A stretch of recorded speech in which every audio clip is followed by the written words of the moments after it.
দর্শক আসসালামু আলাইকুম। বাংলাদেশ ভাসছে ডলারে। এই মুহূর্তে বাংলাদেশের যে ডলার সংকট, আমি গতকালকেই বলেছিলাম যে এই ডলার সংকট শেষ হয়ে যাবে 6 থেকে 8 মাসের মধ্যে। এবং আমি দেখছি আগামী 6 মাসের মধ্যেই কিন্তু বাংলাদেশের যত ডলার সংকট আছে সবগুলো শেষ হয়ে যাবে।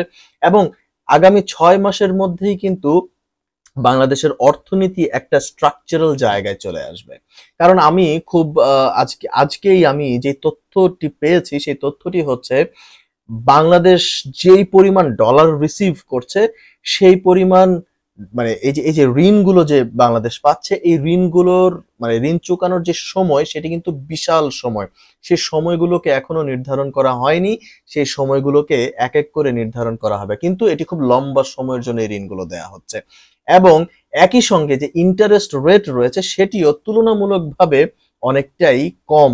এবং শর্তগুলো কিন্তু আমি বেশ আমি আমি আমি আমার আগের এপিসোডগুলোতে কিন্তু শর্তগুলো আলোচনা করেছি। তবে আজকে যে বিষয়টি নিয়ে আলোচনা করছি সেটি হচ্ছে বাংলাদেশকে ডলারে ভাসিয়ে দিচ্ছে। প্রথমত আমেরিকা দিচ্ছে 200 মিলিয়ন, তারপর বিশ্ব ব্যাংক দিচ্ছে 1,000 কোটি, আই মিন 1 বিলিয়ন, তা মানে $1 বিলিয়ন তারা দিচ্ছে। তারপর আপনার এশিয়ান ডেভেলপমেন্ট ব্যাংক দিচ্ছে হচ্ছে $400 মিলিয়ন। আর এখন যেটি আমার সামনে চলে এলো সেটি হচ্ছে বাংলাদেশের জ্বালানি অবকাঠামো উন্নয়ন, জলবায়ু বিরূপ প্রভাব মোকাবেলায় সহ বেশ কিছু খাতে 4 থেকে 5 বিলিয়ন ডলার ঋণ সহায়তা দিবে ইসলামিক ডেভেলপমেন্ট ব্যাংক। এবং সেই বিষয়েই ইসলামিক ডেভেলপমেন্ট ব্যাংকের regional hub manager Nasir Sulaiman কিন্তু বাংলাদেশ আপনার অর্থ উপদেষ্টা ডক্টর সালিউদ্দিন আহমেদের সাথে একটি সাক্ষাৎ করেন এবং সাক্ষাৎ শেষে তারা সাংবাদিকদের সাথে কথা বলেন। এবং আমি চারদিক থেকে যেভাবে ডলার প্রবাহ দেখছি, বর্তমানে এই বর্তমানে বাংলাদেশের আপনার রিজার্ভ রয়েছে $20 বিলিয়ন।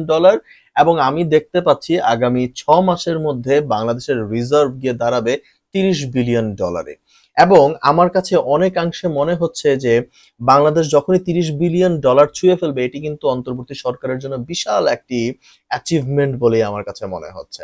এবং এই যে সহায়তাগুলো দেয়া হচ্ছে, আপনি যদি লক্ষ্য করে দেখেন, আর মানে আর্থিক খাত সংস্কারের জন্য, তারপর জ্বালানি অবকাঠামো উন্নয়ন, মানে জলবায়ুর বিরূপ প্রভাব মোকাবেলা এবং অন্যান্য যে সকল জায়গা, সেই জায়গাগুলোতে কিন্তু তারা এই ঋণগুলো দিচ্ছে, সো দ্যাট এই ঋণগুলো নিয়ে কোনো প্রকার প্রশ্ন তোলা না হয়।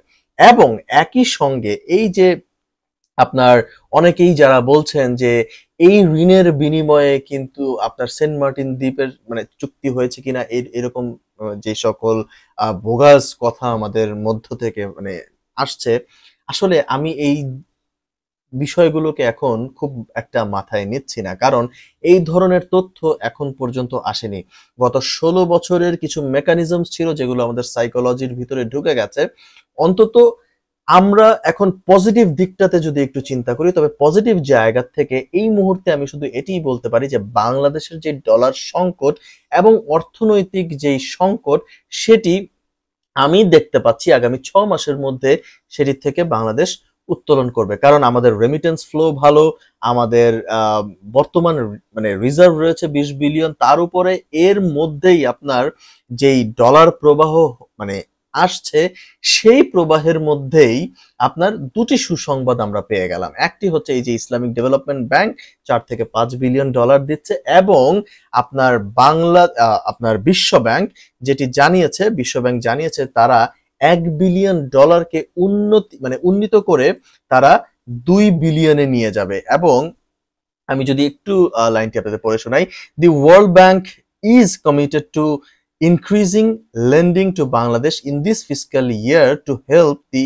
Reform agenda of the interim government, it's country director said today. মানে আপনার বিশ্ব ব্যাংকের যে কান্ট্রি ডিরেক্টর তারা বলেছেন যে বাংলাদেশের এই যে অন্তর্বর্তী সরকারকে সাহায্য করার জন্য এবং নতুন ভাবে যে সংস্কার কাজগুলো হচ্ছে, মেরামতের কাজগুলো হচ্ছে, এই মেরামতের কাজের জন্য ওই $1 বিলিয়ন থেকে তারা উন্নীত করে আরো $2 বিলিয়ন তারা যাওয়ার চিন্তা ভাবনা করছে, এবং এমন কিছু একটু আশ্বাস দিয়েছে তারা।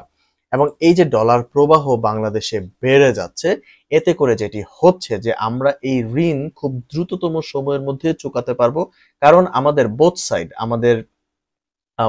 আমাদের যে রেমিটেন্স, তারপর হচ্ছে আমাদের যে বাংলাদেশ ব্যাংকের যে রিজার্ভ বাড়ছে এবং বাংলাদেশ ব্যাংক এখন ডলার ক্রয় করছে, সেই সকল ইন্ডিকেশনের জায়গা থেকে এবং জিডিপির জায়গা থেকে আমরা খুব দ্রুত আশা করছি যে এই ঋণও চুকিয়ে ফেলতে পারবো। কিন্তু পজিটিভ দিকটা হচ্ছে এই যে ডলার ফ্লো বাড়ছে, এতে করে বাংলাদেশের অর্থনীতি কিছুটা শান্তি পাবে বলে এই মুহূর্তে আমার কাছে মনে হচ্ছে। অন্তত অতীতের যে সময় আমরা পার করেছি সেই সময়গুলোর থেকে অন্তত এই সময়টা কিছুটা বেটার হবে বলেই আমার কাছে মনে হচ্ছে। এখন আপনাদের কাছে কি মনে হয় সেটি অবশ্যই আপনারা এই মন্তব্য করবেন এবং মন্তব্যের মাধ্যমে আমাদেরকে জানাবেন।